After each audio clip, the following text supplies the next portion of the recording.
Man, what was the hardest part of going to, like, you a first round pick, right? And you see Mm, guys like Luka and Jokic and Giannis and right. all these dudes. And I agree, like with what you said about the experience thing.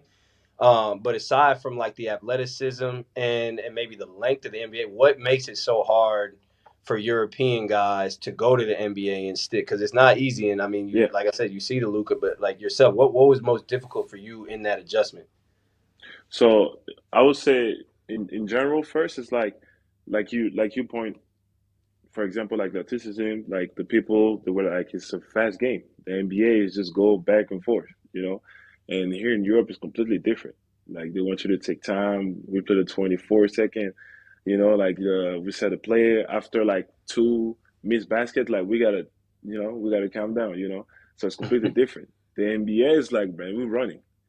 We're Hmm. running, running. Like you're gonna see a team be up by 25, and the next like 3 minutes is like a tie game. Like we just the game is so Mhm. fast, and I think this is like you gotta adapt. Because it's like it's a lot of basketball player. Like you watch their body, you be like, is he really playing basketball? Like, dude got no muscle, no nothing. But on the court, he shoot the ball and he runs everywhere. And you go to the league, you see the guys like so athletic. So this is really it's really different for me. I think I was adapting pretty good, because I feel like I have a good body, too on the court. I can run and I can do a bunch of stuff for my weight.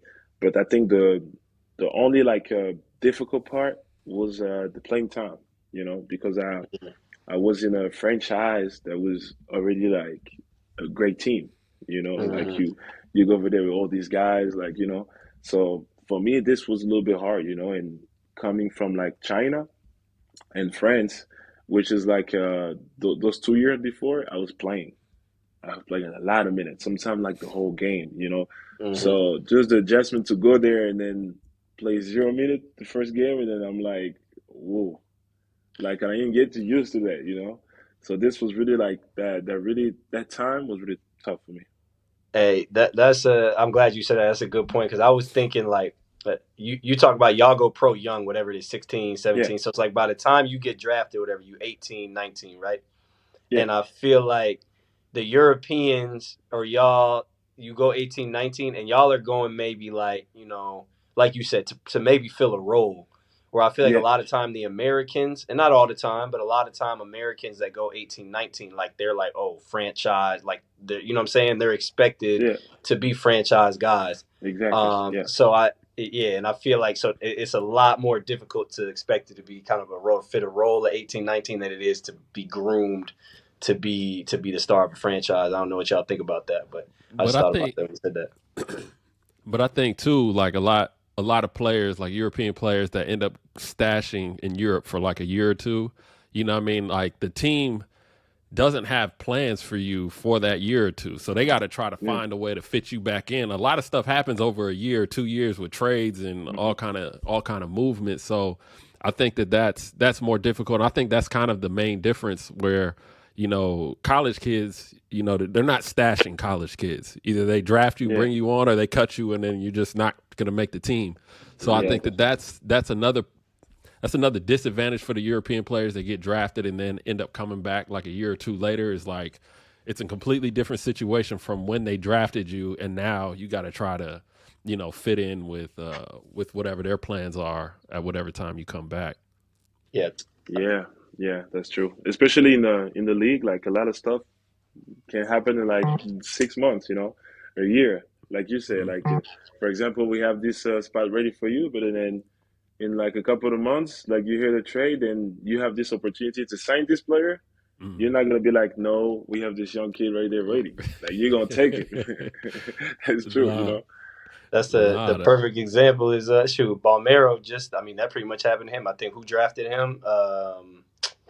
Whoever was there before Tim Connolly drafted him, and then now it's like, all right, he came over, but it's like he had to fit into something, or he ended up getting traded. But then it's like now you go somewhere where it's yeah, entirely different. You've never really got a chance to play, and it's like now you back in Europe, and people looking at you like it's something you did when really it's just the cards might have fallen a little yeah. crazy. So but overall, like, so how was your time with Boston? How was it? how did you feel like when you first got there, and how long did it take you to kind of adjust like with the basketball side of things?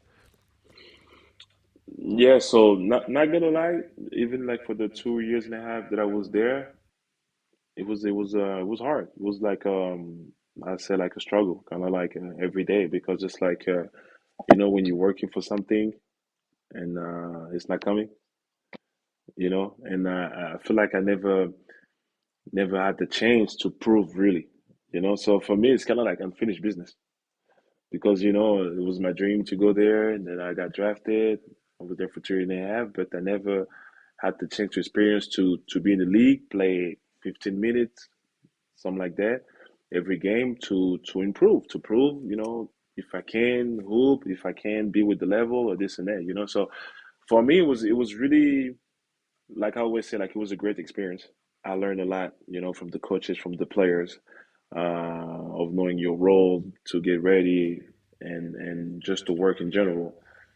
But in terms of like basketball, it was struggling for 2 years and a half. I always said that. Mm. What what do you think, like, if you could go back now and tell yourself something back then, what would you tell yourself? Just to get prepared for what's gonna come next. Even if it's right now is a tough time and I don't have what I want. There's gonna be something bigger after that, and you're gonna figure it out a way. Yeah.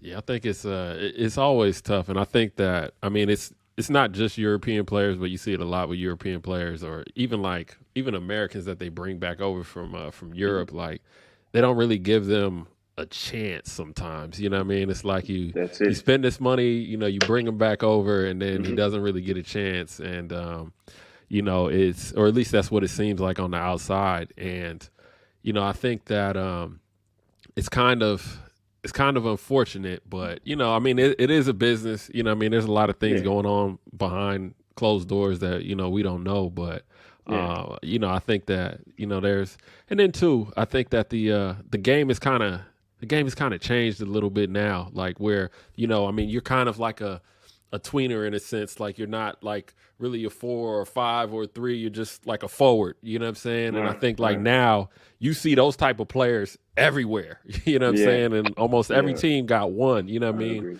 Whereas like when you were in the league, it was kind of just starting. That trend was kind of just starting because of It the was Warriors' coming. success Right. and Draymond and all that other stuff. Um, but yeah, man. Was there anything? What was the most unexpected, on or off the court? What was the most unexpected thing about the league that you did that surprised you once you got there? Um, Really, the traveling that we do, like we travel so much, and I didn't know about the West Coast trip, for example. Like you go for like 10, 11 days, like you just be on the road. And I was surprised also about the back to back. It's like you play back to back, you finish the second game, you go pick up your stuff, and you go straight to the airport. And the next day you're in another city for another game. I was surprised about just all that. And guys being able to do that and go on the court and perform, it's amazing. Like you really see like most of the talented people in the league, and it's amazing, like hands down. Being a foreigner and having to go overseas, but the other direction, and Yeah. playing in the NBA, how was it adjusting to the U.S. culture, and just how, I mean, the basketball culture too as well, Hmm. as a European player? Well, first of all, I always say that I feel like France is probably like one of the country that's like the closest from United States. Just like the culture, like the music, like the style, basketball. All of this. I feel like it's pretty much close, right?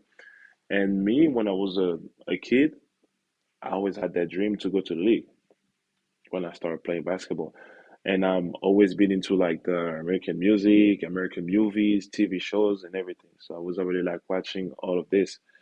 So for me to go over there and adapt, I think it was not too hard. Like it was even easier, And when I meet the guy and they see a French guy, just like, yo, what's your favorite movie? And I'm like, all right, Boys in the Hood. They look at me like, what? They talk about, they got Boys in the Hood in France? I'm like, hell yeah. Like, what you talking about? Like. So we jokes and all of that, but me and Bo like to connect with them on some of the stuff they watch growing up and this and that, make it easier for sure. Yeah, and I also think too, like being in a big city helps. Like I remember Yeah, I did something with Alex Abrines, and I was just thinking about it, bro. Like coming from like Barcelona or a really nice city in Europe, and yeah, then going to Oklahoma City, bro. Like I yeah. would go This crazy. is It's the same thing what Americans different. complain about when they come to Yeah, Cholet. You know what I mean? And then they're bored. Like they go from LA to Cholet. Like of course you're gonna be bored and you're gonna be upset. right, It's the right, same thing. So I can imagine for a European, like, okay, yeah, it's dope when you're in Boston, Philly, Chicago, right, LA, New York. right. But like, yeah, when you in like the OKCs of the world, like I think it's definitely a different experience, you know? It's like it's. The Go ahead, Jason. Nah, you go G, go ahead. I was like, it's also like a different mindset. If you play like OKC, like Detroit, like Minnesota, like all this team, you're gonna sleep at the gym. It's like it's gonna be nothing else you can do over there. So it's like, oh, you gonna play basketball.